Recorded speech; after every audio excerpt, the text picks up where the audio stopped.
Interview and job search strategies at work. In the last couple episodes, permanently actually in the first episode, we talked about typical job. Go from a call center job to a help desk job and so on and so forth. We're going to assume now that you've taken the steps to go from McDonald's to a call center job. You've applied, you've been on training, you're in your 2 weeks of training, you have lots of nice skills. You've gained the soft skills that comes with being a call center technician. Awesome. Now you're ready to become a help desk person. You're ready for that next step. You've applied. What do you need? What certifications do you need to get that position? Well, it could help you. You typically actually don't need certifications. You just need knowledge. Active Directory knowledge, primarily. If you know Active Directory, how to create users and groups, how to create permissions, then you're good. That's pretty much what you need. But if you want to take it one step further and spend, I want to say it's $150 for each exam. I think that's what it is. So you're looking at like 150 times 3, $450, but roughly, to get the Active Directory certification. And I'll tell you what that is. It's a Microsoft cert. It's a MCSA, so that's a Microsoft Certified Solution Associate, and a Windows Server 2016. And those are 3 certifications. They are 70-740, 70-741, and 70-742. 70-740 covers the installation and the configuration of the Windows Server 2016 software, setting it up, creating creating an admin account on it. When you install Server 2016, you're gonna create users, like local users basically, and that's just the server level. That's just standing up a server. No big deal, right? That's just like installing an OS, essentially. There's more to it than that, but that's basically the point of it, how to do that. And then the other one is 741. That is networking with Windows Server 2016. That's how to set up your DNS. That's how to set up your DHCP server. In server, you can do that. And that's how to implement your Hyper-V SDN. So that's the software-defined network. So you can create an actual network within a server under your Hyper-V network, essentially. And then finally, your 742. So the 742 is primarily focused on Active Directory and domain services. So setting up Active Directory, setting up Active Directory certificate services, creating user accounts, creating permissions for those users. This is what I tell people. This is what I mentor on. I tell them, whenever you start this journey and you have a help desk job, continue on, learn more. But if you're in call center, learn this. Go to Udemy, go to Google, learn Active Directory. Google, what is this thing called Active Directory? I know I hit on it before. Let me take it a little step further. Have an Excel spreadsheet or OpenOffice. You can OpenOffice free. And in the Excel spreadsheet, put down your host names. Write down, for instance, you might want to say Texas. So each server can have up to 15 characters. So I would say, here's how I recommend breaking that down. So TEXA, that's 4. Then DAL, that's Dallas, DAL. Then, what is it? So that's 7. Now you have 8 more. So you might want to put SRVR, so that's server. And then you might want to put AD01. So what are you left with? You're left with Texas, Dallas, server, AD01. You just break it down into 15 characters, essentially. Why is that important? What are you asking me to do that for? What's the reason? Here's the reason. You pretend in your training environment that you have a bunch of servers. You might have 5 servers, let's say, right? And you want to pretend each of those servers is in a different location, an Active Directory location. You can set up AD in 5 different areas. You typically don't have that many Active Directory servers. In a role environment, you probably have like 3 or 4. But you can do 5. They could be anything really. You can, in place of AD, you can put file server, FS01. It's up to you. But I like to tell them to write those servers name down, write the IP addresses down, and write down what domain it's on when you create it. That way, in real world practice, that's what they do.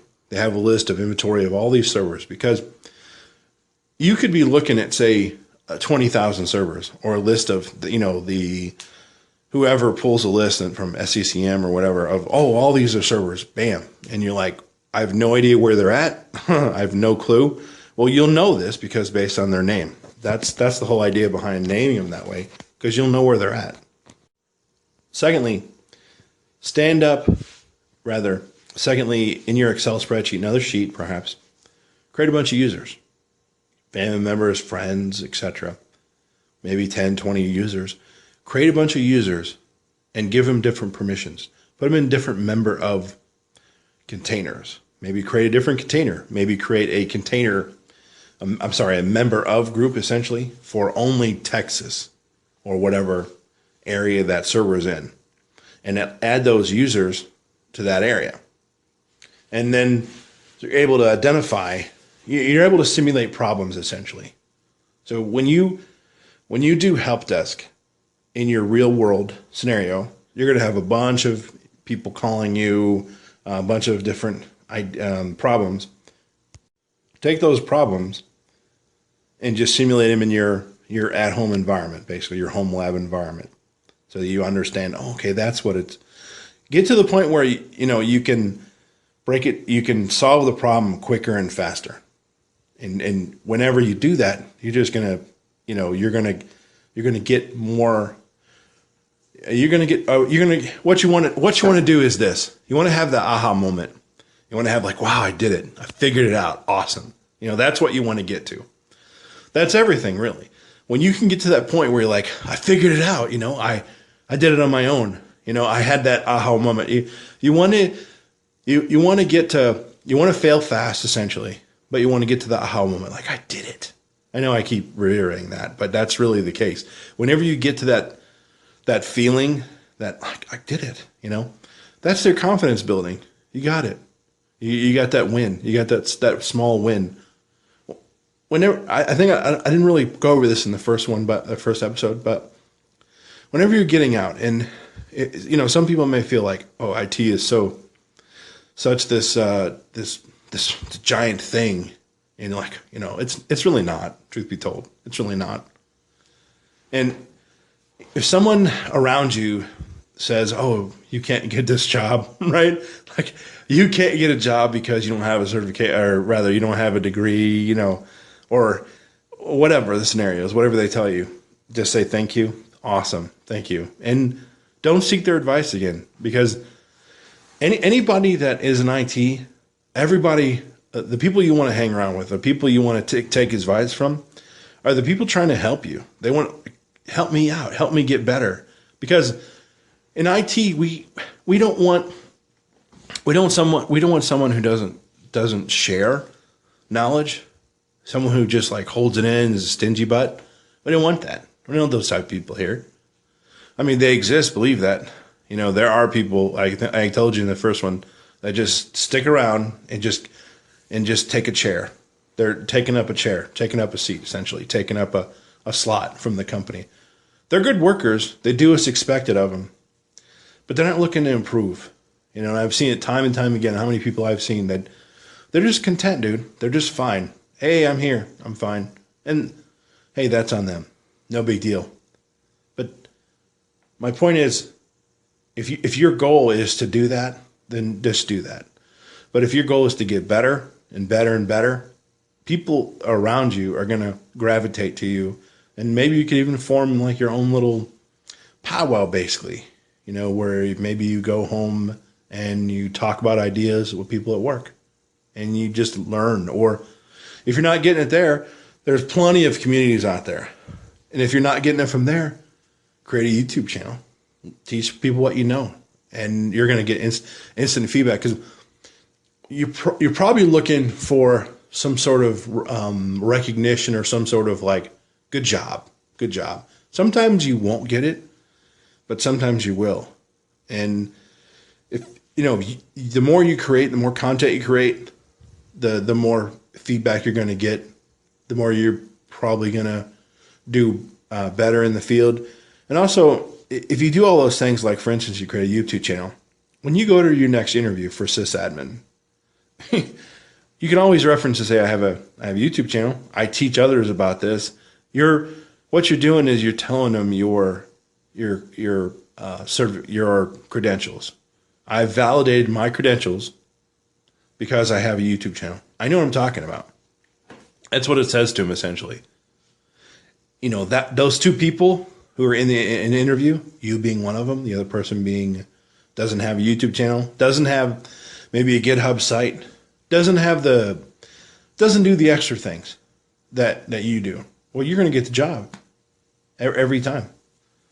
Given that all the skills are the same, you're going to get the job every time, because what you're exhibiting is personality.